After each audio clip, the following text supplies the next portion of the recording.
아니 발령 전에는 경찰에서 어떤 일을 좀 하셨는지 여쭤봐도 됩니까? 저는 이제 93년부터 2000년까지 CSI로 근무를 하면서 실적이 굉장히 좋았습니다.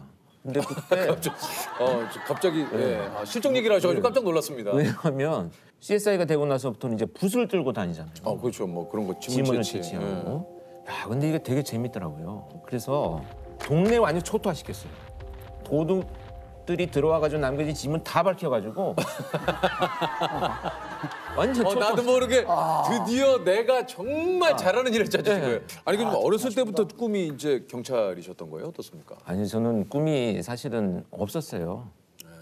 그 좀 집도 어려웠지만 제가 이제 종교가 천주교 카톨릭인데 신부가 되어가지고 남들한테 뭔가 해줄 수 있는 일들이 좀 있지 않을까 뭐 이런 생각을 하고 있었는데 제대할 무렵이 되니까 아버지가 이제 그 원서를 가지고 오셨어요. 야, 그 전역을 할 때가 됐는데 집안은 달라지지 않았다. 네 살 길을 좀 찾아봐라. 해서 가지고 오신 게 이게 경찰 공무원 채용 시험 원서를 갖고 오신 겁니다. 이렇게 시작을 한 것이 이제 결국 30년의 세월이 지나간 거죠. 만약에 그때 아버님의 원서가 없어졌다면 지금 신부님의 그럴 수도 있겠네요. 그럴 수도 있습니다. 근데 그렇다면 이제 오늘 제가 같이 딸이가 왔는데 딸이 없을 수도 있죠. 신부가 됐으면. 그렇죠, 그렇죠. 아니 근데 신부님도 굉장히 또 좀 잘 어울릴 것 같아요. 어울렸을 것 같아요. 성당에서도 인기 많은 신부님들 계시거든요. 여기 또 우리 세바스찬. 네. 형제님. 아유 반갑습니다. 보통은 본인 세례명도 얘기를 해주시는데 형제님 어떻게 세례명이? 저는 알로이시오. 알로이시오. 알로이시오 형제님. 지금까지 방송하면서 이거 처음 해봤어요. 뭐 어떤 거요? 그 세바스찬 알로이시오. 원래 보통은 진짜 안녕하세요 형제님. 저는 사촌 형이 신부님이셔서. 그러세요? 존 스테파노 신부님. 저희 집에서는 영광입니다. 네. 지금 얘기했잖아. 이 정도 나왔다는 거 이제 그만해라. 빨리면 세례명이. 이거 너무 길게 하는데? 난리 났네, 난리 났어. 프로파일러가 된 이후에 처음으로 맡았던 사건이 좀 기억이 나세요? 처음 맡았던 사건은 이제 이 굉장히 끔찍한 사건인데요. 그 어린아이가 이제 실종이 되어서 나중에 시신으로 발견된 사건이 있었습니다.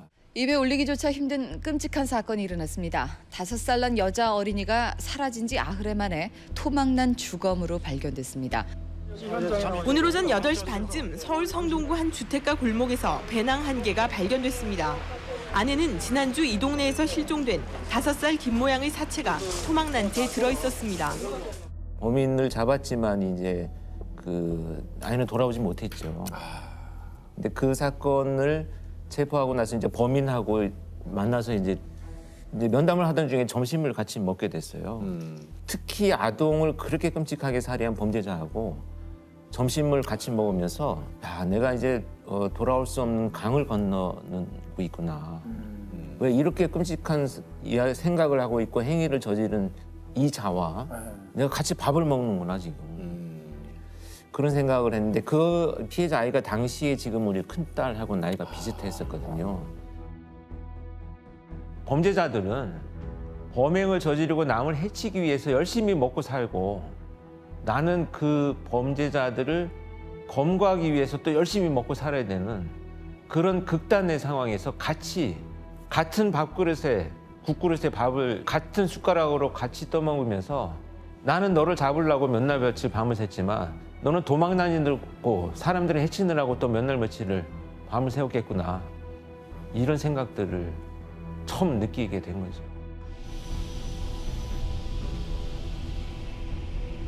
이게 좀 프로파일러 시절에 이렇게 면담한 분이 한 몇 분 정도나 됩니까? 제가 퇴직할 때 공식적으로는 960명이 정도 되니까 한 1000명. 한 1000명 정도 되네요. 이게 좀 그 1000명의 범죄자들 중에 좀 잊지 못할 범죄도 좀 많이 있으실 것 같아요. 전부 잊지 못하죠. 특히 프로파일러 투입되는 범죄들은 굉장히 잔혹 범죄나 또 이상 범죄, 연쇄 범죄 이런 유형들이기 때문에 그런 건 있어요. 사실 범죄자는 가끔 보면 얼굴이 기억 안 날 때가 있어요. 10년 전, 15년 전 이러면 잘 안 떠오르는 경우들이 있는데 그 사건 그러면 그 사건의 피해자의 모습은 정말 선명하게 떠올라요. 지금도.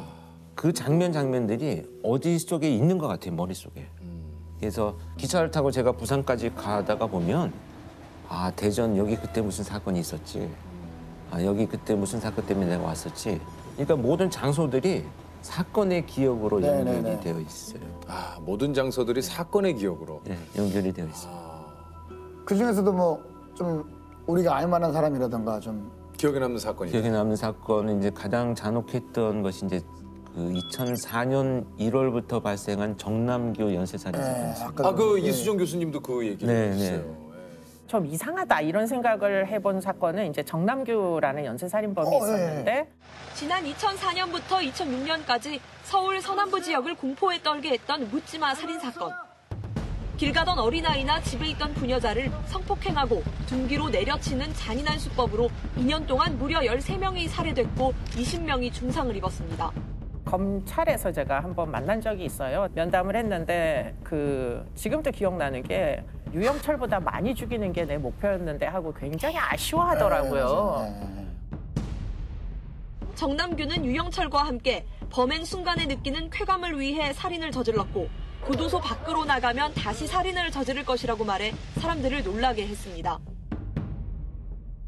그 범죄자는 제가 정말 만난 1000명의 범죄자 중에 가장 잔혹했어요. 심지어 그 집에 압수수색을 갔었는데 제가 어디 인터뷰해 놓은 사진을 스크랩을 해서 갖고 있더라고요. 그래서 그걸 제가 제 손으로 압수해 봤어요. 야, 이 범죄자들도 자기를 추적하는 사람을 보고 있구나. 섬뜩하지 않으셨어요? 아니, 이거 어떠셨어요? 너무 반가웠지요. 아, 반가웠어요? 실제 일어나는구나 이런 일이. 아니, 저희 같으면 오, 아, 그 정남규라고 하는 살인마가 예의주시하고 있다는 건데. 아, 그럼 정말 반갑죠. 그러니까 경찰을 했지요. 그러니까 경찰을. 근데 나중에 이제 체포돼서 분석을 하다 보니까 정남규 같은 경우는 어떻게든 피해자를 고통스럽게 만드는 것이 목표이기 때문에 노상에서 늦게 귀가하는 여성들을 공격을 했는데 정말 특이한 거는 단 한 건도 뒤에서 피해자를 공격한 게 없어요. 전부 돌려 세워서 앞을 공격을 했어요. 이거는 범죄자들의 일반적인 어떤 상식에서 다 벗어나는 행위입니다. 왜? 몰래 따라가서 빨리 공격하고 피해자가 쓰러지면 도망가는 것이 범인의 기본적인 심리인데 돌려 세워서 자기가 얼굴을 보고 또 가로등 불빛 밑에서 계속 피해자를 공격해요.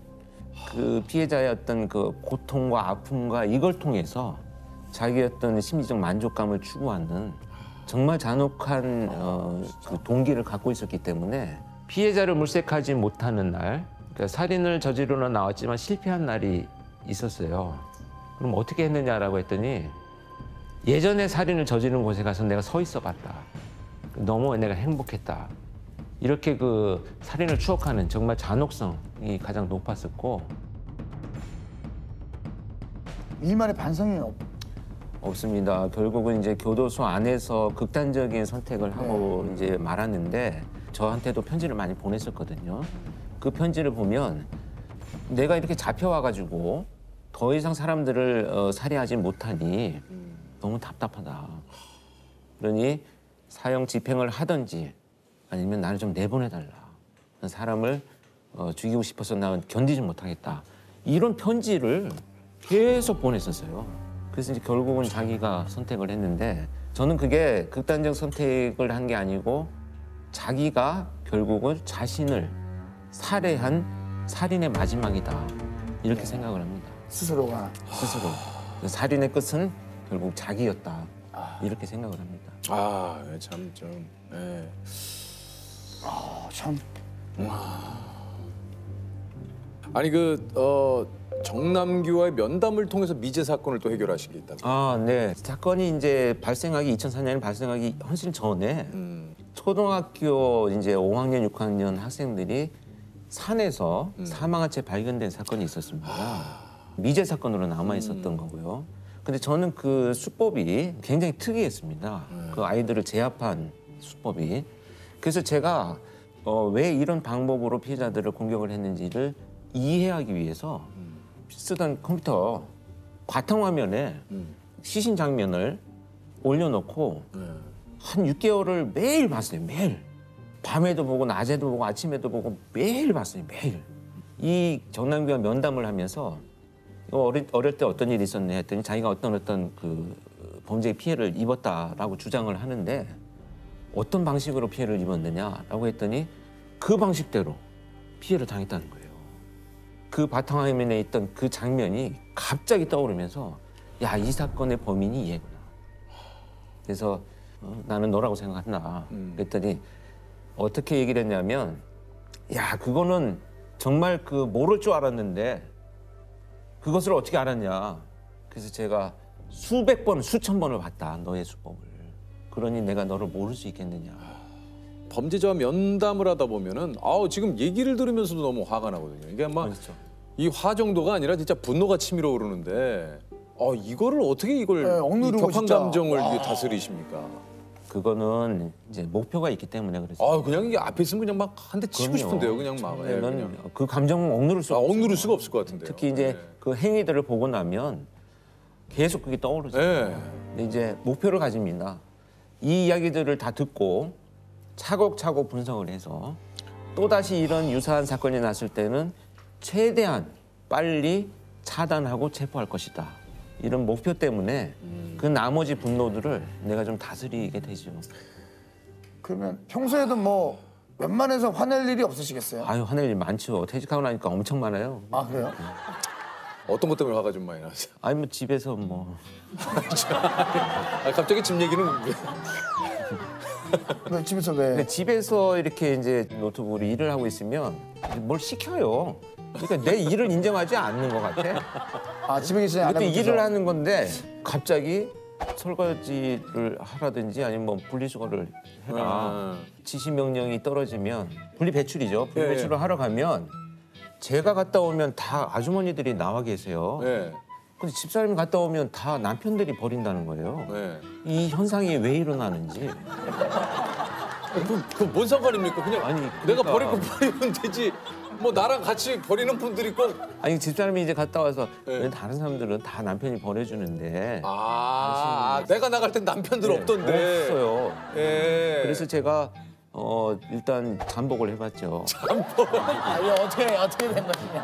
거기 아니 서서 잠복을 왜? 아니 한 3시간 서서 이 현상이 왜 벌어지나. 왜 그런 현상이 사실 벌어지나요? 시간대가 다르더라고요. 아. 남자들이 나오는 시간대는 휴일에 뭐 담배를 피러 나오거나 네. 뭐 이럴 때에 남편들이 많이 나와요. 많이 출몰하는 시간대고. 야, 그것 때문에 잠복을 하셨어요? 아니 혹시 아버님을 좀 한마디로 표현하자면 어떻게 표현하실 수 있겠습니까?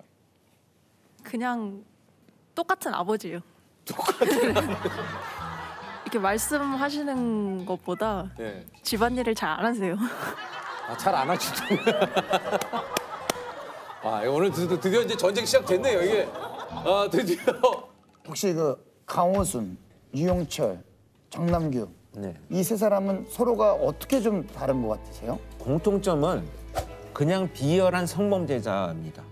성범죄를 저지르고 약자들을 공격한 살인범들이고 다른 점은 유영철 같은 경우는 피해자를 빨리 살해하고 오랫동안 자기 감정을 표출하는 잔혹행위를 저지릅니다. 유영철 사건 때 제가 이제 유영철이 체포되고 나서 물어봤어요, 직접.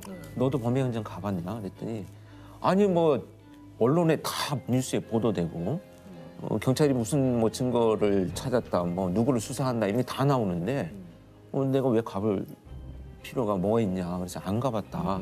심지어 나도 댓글을 달아놨다. 그렇게 얘기를 하더라고요. 댓글을 달았다고? 자기가 뭐라고요? 뭐 아닐걸 뭐 이러면서.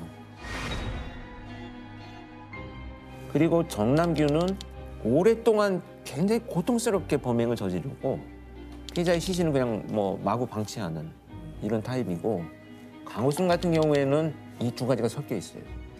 그래서 이춘재의 범죄와 강호순의 범죄가 상당히 그 범행 동기가 맥락을 연결하고 있습니다. 그래서 이제 다행인 것은 2009년에 강호순이 체포된 이후로 한국 사회에 지금 연쇄살인범이 다행스럽게도 지금 나타나지 않고 있다는 거죠. 아직까지는 한 건도 없죠, 연쇄살인은. 근데 이게 없어진 게 아니에요.